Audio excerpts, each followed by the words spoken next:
Someone gave, someone donated, someone left a legacy. Generations of generous someones have helped shape Rhode Island into this amazing place we call home. How do you thank them? By leaving your own legacy. We can help. Welcome to another edition of In Another Opinion, a public information program focused on the communities of color. I'm your host, Peter Wells. Today, we'll talk to the Rhode Island Foundation and the broad work that they're doing, and with the Black Philanthropy Bannister Fund, which makes grants and scholarships to benefit Rhode Island's Black community. My guests today are Neil Steinberg, CEO of the Rhode Island Foundation, and Melissa Husband of the Black Philanthropy Bannisters Fund. Thanks, guys, for being here today. Great to be with you. Having us. Well, listen, one of the things that we've talked about, obviously the foundation is well known, but what else is the foundation all about, and what are you up to these days? Great to be here with you. Thanks. So the foundation is your community foundation. We are the state's community foundation. We're here, and our mission is to meet the needs of all the people of Rhode Island. So we're going to be very inclusive, very equitable in what we do. And we do basically three things. We raise money with generous donors of all sizes. We give out grants to the nonprofit community. We're by far the largest funder in the community. And we do leadership and advocacy to get things done. So some of our priorities right now, for example, are in education, healthcare, economic security. We're still leaving too many people behind in the state right now, even with record stock market and the economy going full steam. There's too many people. It's not equitable across all groups. And we really think that education and health are two big priorities. So the education system in Rhode Island pales in comparison to our neighbors, Massachusetts. There are too many achievement gaps. And what does that mean? It means that some people and some kids in some schools and some neighborhoods have access to more opportunities, do better than others, and we need to make sure that we close those gaps. So health, the same thing. In health, they're called disparities. And what you look at is some groups, for a variety of reasons, don't have access, again, to resources and have different outcomes. So we've been leading the last year two long-term planning efforts for 10-year vision and strategy for education and health, and we're going to be announcing them in the coming weeks. On the economic security, people need jobs and they need to be trained, and they need, again, access to education to get those. They need access to training, but they also need to be able to get to the job. They also need housing. And I'd say, Peter, while you're asking, the other big thing right now is the census. So we have a big census coming up for the state. Yes. There's been a lot of publicity about how we might have one of our congressional seats at risk. That's true. More importantly to us, we have a lot of dollars. There's $3.8 billion of federal funds at stake if we do not count everybody accurately. And that's in education, it's in transportation, it's in housing, all these different programs from the state. We need to make sure everybody gets counted. Well, it's true. It just so happens in 2010, I actually led the census program for Governor Almond that particular year. And the census, as you say, is very important. It has some quirks, and of course this administration has made it a little tougher for some folks thus far to think about it. But yes, I did attend the education summit that the foundation had, and the results of the civic leadership piece of that. What do you think about that? Yeah, so to your point, we had a gathering of about 350 people on December 7th for education, where we had parents and students and educators and business people and leaders. We had the governor there, the Senate president, the chair of the House Education Committee. And it was a brainstorm session, as you saw, around this long-term plan. So this plan that we're going to be rolling out in the next few weeks is going to serve as the basis for the new commissioners' work on a strategic plan for the Department of Education. It will guide us as Massachusetts has stayed the course. The most important thing right now for us in education is we say chart the course and stay the course, not keep changing, not flavors of the moment every 3 years. We're now taking the same test that Massachusetts took, and it got a lot of publicity when it came out how low we were compared to Massachusetts. 25 years ago, Massachusetts test scores were similar. Yeah. They pulled them up by staying the course and focusing on the long term. Well, hopefully our General Assembly, as well as the new commissioner, heed that advice and stay the course, so to speak. And the foundation, Neil, is also known, obviously, for providing grants of various types to organizations. What kind of examples of what kind of grants that you normally would give out, and what makes a good application? Yeah, that's a great question, Peter. And so we have different types of programs. So some are very directed programs. They're for medical research. We do a lot of scholarships. Those are very specific on what we're looking for. We put out the specifications and different organizations apply. And then more generally, we have a grant staff, and we'll look at grants, education, health, and economic security I mentioned. We also make grants for the environment, for human services, for housing, for the arts, certainly, environment, all these different ones. And what makes a good grant application is a compelling case. You know, it's what need are we addressing, what the organization is meeting a need, who's the constituency, who are they helping, where are they helping, and how are they doing it? And we don't expect organizations to be perfect. We'll experiment. We'll let people try things as long as they learn from them. But again, we're trying to balance across the state. We're trying to balance those different sectors. We're looking for long-term systemic change, so in education, health. On the other hand, we don't ignore what's going on outside our door. So the Amos House, Crossroads, Food Bank, food pantries across the state, a lot of different organizations. There's a group called Expansion Arts, which is a group of communities of color in the arts that really is looking at grassroots type of things. So, you know, we have a big portfolio. The challenge is balancing all of those different things as the large funder in the state. But the best case, what's your story? Who are you going to help? How are you going to do it? So just one more thing on that. The funds, are they used for capitalization, or is it administrative dollars? What, or is it a mixed bag? So we generally will not do capital projects. So the wonderful Champlin Foundation focuses on that, whether it's buildings or equipment. Ours is really for operating, and it could be any part of the operating. It could be for planning. It could be to help sustain the organization. It could be help them do a new program and come in and tell us about it. But we're very willing to listen to everybody's outline in their story. Very good. Melissa, we're going to get you in here. You're on the advisory committee for the Bannister Fund. So tell me about the fund, and for our viewers who may not be familiar with the fund, what it's all about. So the Black Philanthropy Bannister Fund was created to empower and uplift Black communities. And the fund does that through scholarships and grants.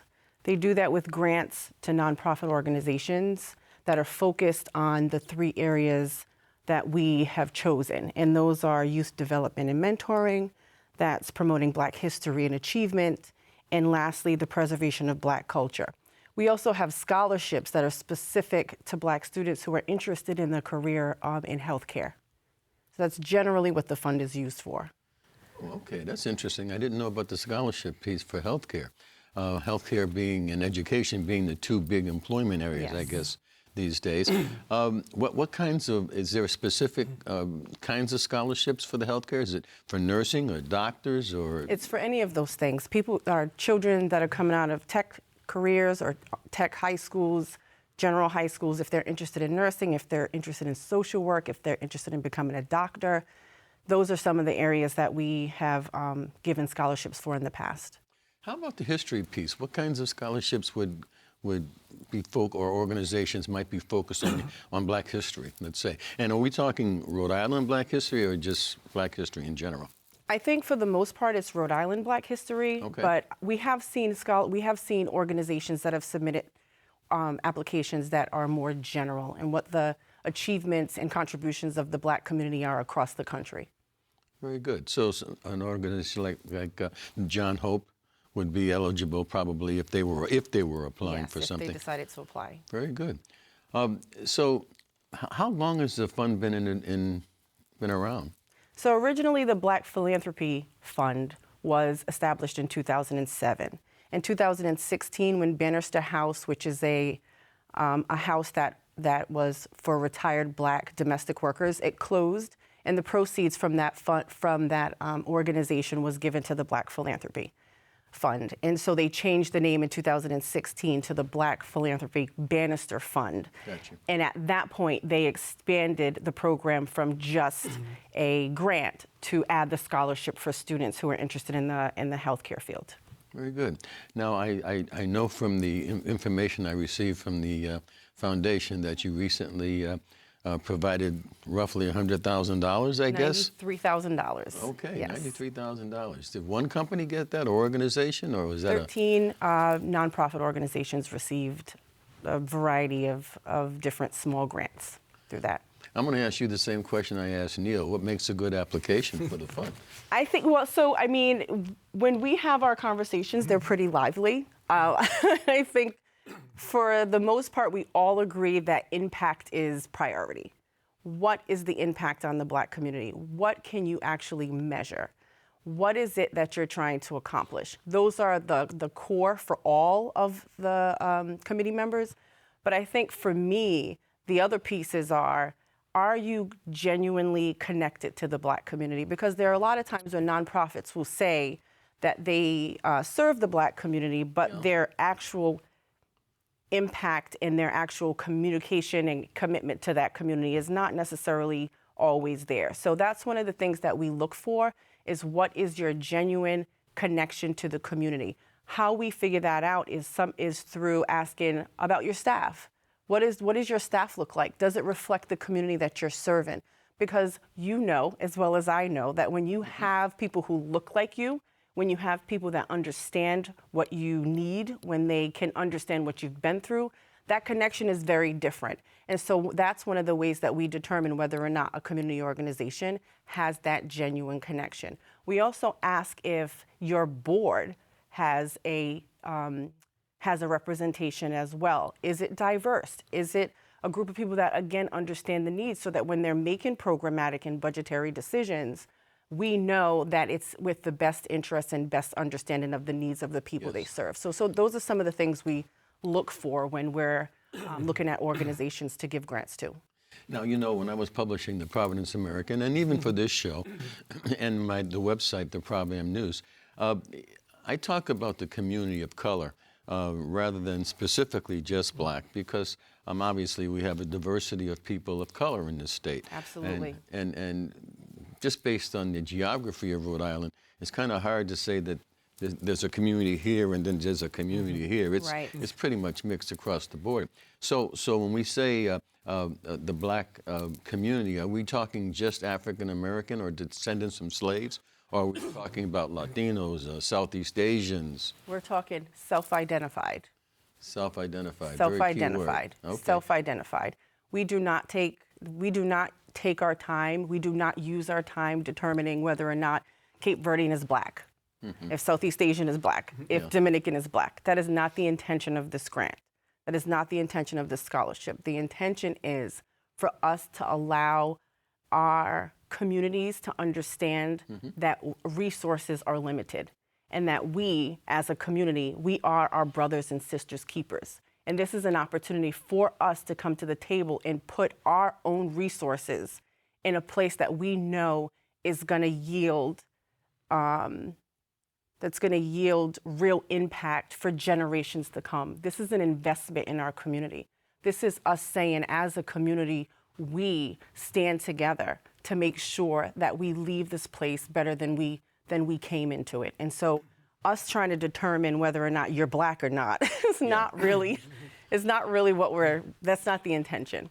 No, that's good, because that is a sticking point in a lot of things, even including the census that we're talking about.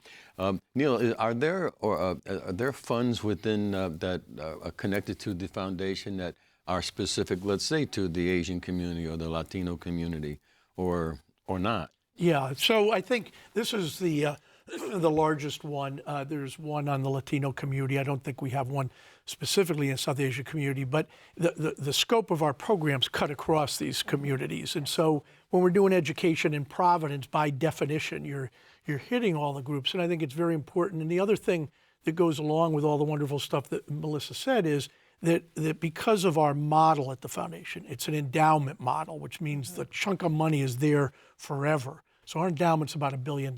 So this fund will grow. That 93,000 this year, 5 years and 10 years from now will be more because it will grow. We got a 17% plus return last year, goes up and down, but it's 8.5% over the long term. And the other thing I'd like to just quickly mention on the history, because I happen to know the history, as Melissa noted, 2007 is when it was started. I want to give credit to the late Walter Stone. So Walter was attorney and a judge, and this was his brainchild. You know, he saw the need, he saw the opportunity, and saw the benefit of having this benefit. The Black community self-identified as noted, but in an endowment model. If you put in all the money and take it all out in that 1 year, you're back at it again. This is going to be here forever. And that legacy is pretty wonderful for all the people that started it, for all the donors. We have donors that continue. People continue to give to the fund in all amounts, and we're very willing and pleased to take it. And then the committee does the great work. Well, you know, I had the pleasure of attending those early meetings with Walter and the Cliftons and Linda Newton. Beverly Ledbetter. And Beverly Ledbetter. Yeah, in fact, we were at their restaurant over on North Main Street, I think, when we had the first meeting. But nonetheless, the next question, which you just kind of gave me a segue to, is how do people in the community support the fund, and how are donations made? And are the donations made to the foundation or to the fund? How does that work? It's through the foundation to the fund, yes. Yeah, it's So, just online check. Somebody comes in with $10, I'll take it, and just earmark it for the Black Philanthropy Bannister Fund. So there's no, you know, most people think of an endowment fund that you have to make a contribution in the thousands of dollars, but that's not the case. No, the benefit is once these funds, and we've got about 2,000 funds, are established, any amount can be added to it. See, that's not well known. I know that. And that's something that we really need to talk more about, especially within the community. Correct. If you know, the organizations that apply, are they aware of that? Is there a stipulation in the application that if you apply and you receive some money, that you have to champion some support dollars? Yeah, actually, no. And just to be honest, we probably wouldn't do that because they're all raising money for their organization. So we would not compete with their organization. They're all nonprofits and they're raising money. So But if they're earmarked, wouldn't be earmarked for them. It would be earmarked for the fund. no, that's what I mean. Yeah. But so, for instance, let's say I'm XYZ company. I come in with an application. Yep. Do I make some sort of commitment that says that even if I receive the grant, that you know, we're going to have fundraisers for the foundation to earmark for the fund in the future? As I said, they're having their own fundraisers for their organization separately. Okay, that we would not interfere with. Right. But so this is a general, you know, to the public, that anybody can find what they're interested in, and if this is one that they're motivated or interested, you know, there's nothing better than scholarships, right? I mean, that's our investment in our future, investment in our kids, and we just need to hope that all these kids that get scholarships, if they go to school out of state, then come back. Well, that was going to be one of my questions about the scholarship. How are they restricted to Rhode Island schools? They're not restricted to Rhode Island schools, no. We have some that are Northwestern, we have some that go to school in Atlanta, so they're not restricted to Rhode Island schools. Is there any connection to the historical Black colleges? No, there's no connection to the Black historical colleges. I wonder if we should have one. That's a good question. We're going to have to talk about that. Yeah.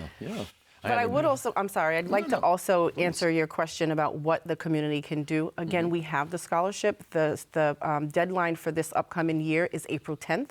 So if students are interested in applying for the scholarship, please do so as soon as possible. And then our grants are going to be released in the late summer. So look for, if you're a community-based organization, look for the application online on the Rhode Island Foundation website if you're interested in putting in a grant application. So so just to be clear, so when one goes online, they go to the foundation, right, not to the fund. They go to the foundation website to get to the fund page. Okay. Does the fund have a web page of its own? No, it is directly part connected of the foundation. to the foundation. Yeah, yes. so we've got these 2,000 funds under our umbrella. So if you go to rifoundation.org, not only you will see this, you'll see other scholarship programs and other type of things. And actually, that's the way any nonprofit organization applies for a grant. they go on the website and look. They can always talk to us, but Yes. it's easy on the line. You know, you mentioned 2,000 different funds, and obviously you can't, Over 100 years. Yeah, okay. Yeah. But and I realize that you can't advertise or market for 2,000 different funds. But is there any kind of tickler or something that motivates people to go to the foundation website to look for these funds? Yeah, they want the money. Strictly the money. Yeah, I mean, we have the donors come to see how they can open a fund and establish a fund, and the nonprofits all know how to get there or should know how to get there. And it's by program more than it is fund. So we may have, like I mentioned, medical research or scholarships or whatever.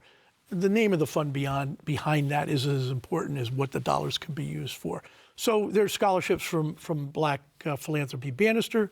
There's scholarships for kids at different high schools. There's just a lot. Whatever the donors set up, we will honor and steward. In 2 minutes, could you tell me how a donor sets up a fund? Sure. Go online or call one of us at the foundation. You can call me directly, call our development staff, and sit down and talk with us and tell us what you want to do. We view philanthropy as making your dreams come true. If there's something you're passionate about, if there's something that you want to support, if there's something that you think is really critical and important to the state, we're willing to sit down and able to sit down and talk to you. If you want to just give it some money and say, hey, you all know what's going to be the important issue 10 years, 20 years from now, we do that. And the other big part of bequest, when people leave us and they want to leave a legacy, we will arrange to take a bequest when they leave. Now, is that bequest revocable? During their lifetime, yes. After their lifetime, no. Yeah, no, there's no refund. Yeah, I mean, you can do it here. You can, right, exactly. You know, we don't have to deal with that. It depends how it's set up. Some are revocable, some are irrevocable, but most of them are revocable. I was thinking about someone who wants to bequeath, let's say, funds from a will or Correct. from some sort of an annuity, and they're healthy when they make the Right. donation. Right, but they need the money later on. Exactly. Yeah, that happens all the time. What it does do, though, is when people think about this, and again, this is not the ultra wealthy, big names. This is really the people next door that do this. And it's the ability for them to know that when they're gone, their organizations, their causes, their passions are still supported. And we will ensure that. See, I never knew that. I've never been on the board of the foundation or connected that way with the foundation, but I didn't realize that. And I think probably a lot of my viewers didn't know that you could establish a fund, and it doesn't have to be a very large sum, but it not has millions to, of dollars, right? right? Like, people have that perception. Philanthropy is a wonderful word. That's It's the an word. intimidating word, right? Yes. So, it's really doing what your passion is, following your passion, and this just has a financial connection to that passion. So, Melissa, let's say, looking in the future, are you going? Does the fund eventually? Have you talked about expanding those areas of funding besides just education and health? And I can't remember the third one that you talked about, but is there a conversation about changing or expanding some of that? So it's interesting because I am the newest advisory board member. You're the best person to answer the I'm question. the newest advisory board member. And some of the conversations that we've had, I had a lot of questions. And I asked that question as well. The reality of it is that I think we want to do what's best for our communities. If we feel that we need to adjust to make that happen, then that's what we're going to do. Okay. So I feel like the advisory committee and the foundation are absolutely committed to making sure that these funds are directed to serve the needs of our community. And so whatever that looks like, that's what we're gonna do. How many people are on the board? There are 7 people. Is it fair, okay to ask who they might be? Yes, and of course, because I'm the newest, I had to write them down to make sure I don't miss Well, anyone. and this is good because maybe people will hear a name that they know and go talk to them. Yes, so the 7 are myself, obviously, Beverly Ledbetter, Esquire, Judge I know Ed Bev. Clifton. You know Judge Clifton. And Judge Clifton. J.L. Lopes, Nicole Overstreet, Dr. Glenn Prescott, and Linda Newton. Very good. Know all of those folks. All good people, all people who have been working in the community for a long time. One of the benefits, and it's another part of your question, Peter, is that because the foundation is permanent, we're built to last, we're 103 years old, this fund will also be in perpetuity. And we like to say that we're all going to make sure that it addresses the issues of the day. So the issues of the day for the Black community, for the Latino community, for the healthcare community today will be different in 20 years. And there will be a committee 20 years from now. That's right. I don't know if Melissa will still be on it. It's up to her. Oh, sure. But that we'll be looking at what are those topics. Is it Right. the same four? Is it a different four? But we have that flexibility and that commitment to address the key issues of the day. You know, when I was publishing the Providence American, the mission of the paper was to keep the community advised in the area of social economic development, and that doesn't change. Right. That was around in the 40s. I hate to say this, when I was born, but it's still relevant today. Right. The community has always kind of been on the outskirts of what was going on in the rest of the country in terms of resources, in terms of direction. But so those areas are always going to be there. Health care is obviously very, very important, and the economics to be able to afford health care makes it also very, very important. Education has always been the key. I come from a family of a school teacher for a mom and a minister for a dad. So it's, you know, both, as far as I'm concerned, they were both teachers, and that works, you know, the information piece. Listen, we're getting close to running out of time. Anything you want to just say, Neil, that people should know real quick? No, I'll end where I started. We're your community foundation. We're the community foundation for everybody. If you have a request, if you have an idea, if you want to establish a legacy fund of some type, just give us a call. We're not that imposing. We're sitting in downtown Providence, but we'll come out to see everybody. And, you know, this sense of equity is an important lens for us. And so this fund and others that are inclusive, that reach all communities, really, really is a top priority for us. Very good. Melissa, we're almost out of time. Like 10 seconds, if you have anything, or we're good. Donate to the Black Philanthropy Bannister Fund. Very Go good. on to the Rhode Island Foundation website and you'll find it. That makes a good bumper sticker. Maybe we should have some of those. Listen, we have run out of time, but I want to thank today's guests, Neil Steinberg and Melissa Husband, and you, the viewers, for tuning into another segment of In Another Opinion. A special thanks to Rhode Island PBS for making this program possible. Give us your opinion on Facebook or Twitter. I'm your host, Peter Wells. What's your opinion?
Someone gave, someone donated, someone left a legacy.